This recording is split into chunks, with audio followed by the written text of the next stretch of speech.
সকাল সকাল বেরিয়ে পড়ুন রামোজি ফিল্ম সিটির উদ্দেশ্যে। আজকের পুরো দিনটা আপনাদের এখানেই কেটে যাবে।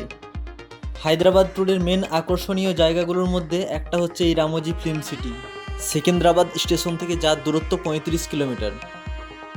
যদি সকাল সকাল আপনারা না আসেন তাহলে পুরো জায়গাটা ঘুরে আপনারা শেষ করতে পারবেন না।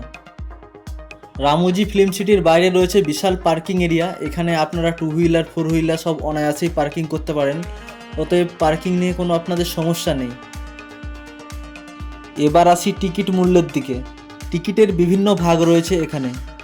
Normal ticket, with lunch, with dinner এবং বিভিন্ন প্যাকেজ এখানে রয়েছে।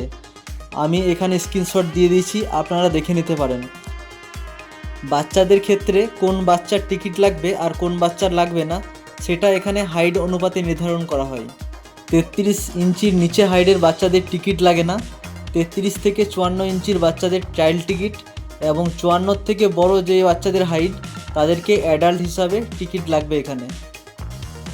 ফিল্ম সিটির ভিতর আপনারা যা কিছু দেখছেন এই সবগুলোই হচ্ছে নকল।